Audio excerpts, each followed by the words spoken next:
Grab a pen and paper. Write this down, guys. Do you know what the most dangerous thing is to Satan? It's prayer. Because that's where you receive power, right? It's where you receive God's power. That's why he tries to keep you away from it.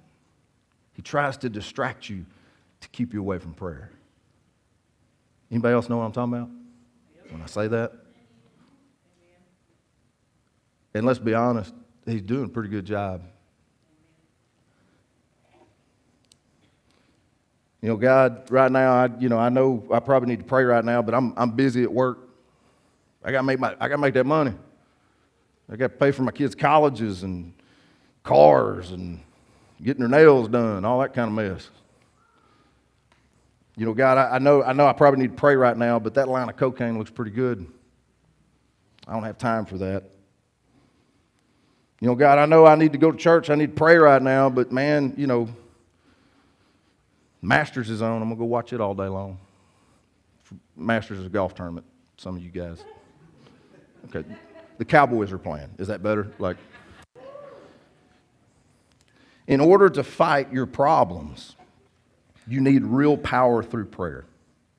And Paul teaches us 2 steps on how to receive this power in Ephesians chapter 3. We're going to go to chapter 3. We're going to read verses 14 and 15.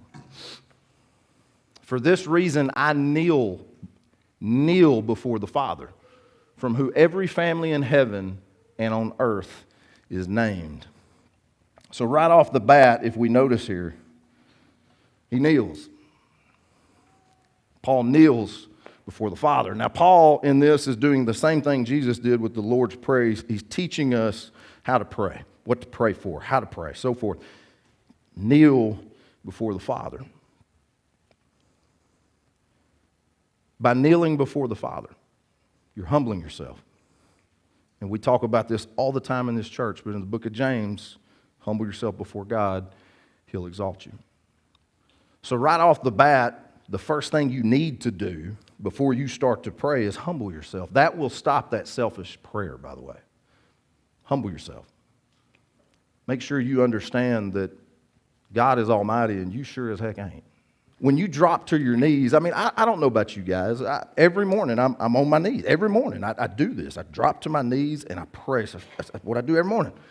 I don't know how many of y'all do that, but I guarantee you for the ones that do, it is a vulnerable situation. It's a humbling situation to start your day out on your knees praising him and making sure he understands that he is the Lord of your house and not you. If you're not doing it, especially you men and fathers and husbands, start doing it. You need to be humbled. We need to be humbled each and every day. We need to be praying that God humbles us each and every day. So the first thing, again, that we should do to receive this power, you got to humble yourself first. Let's go look at Ephesians. Let's look at verse 16. Verse 16.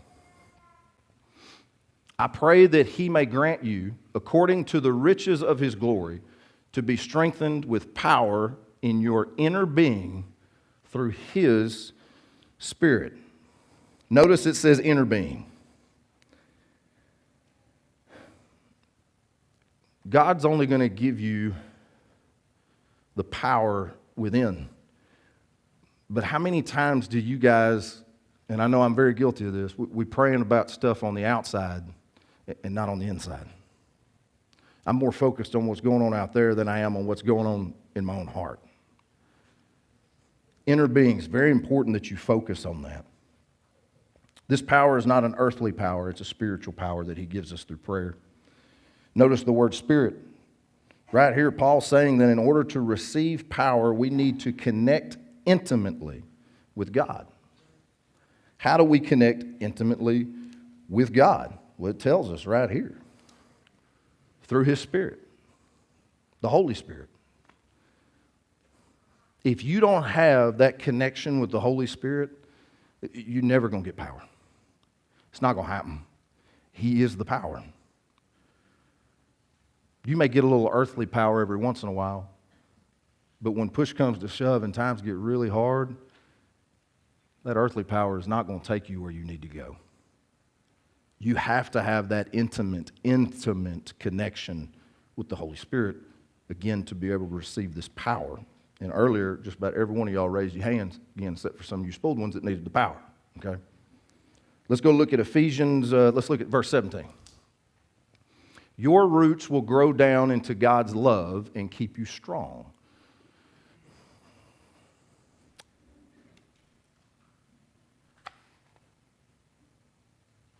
I'm going to stop right there. We'll get to 18 in a minute.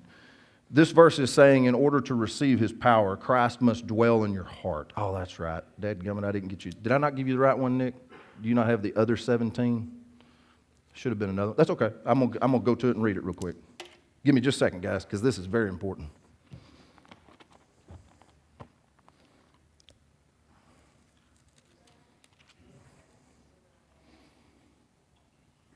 Then Christ will dwell in your hearts as you trust in him. Okay, that's the first part of 17. Sorry, guys, I must have forgot to get that slide. Christ will dwell in your hearts as you trust in him. Christ must dwell in your heart. Now, you may be saying, Micah, I'm saved. Christ is in my heart. But this is different. What Paul's talking about is different. There's a difference here. The Greek word for dwell means making oneself at home. So yes, Jesus is inside every single Christian's heart, but does he feel welcome? Does he feel comfortable in that environment?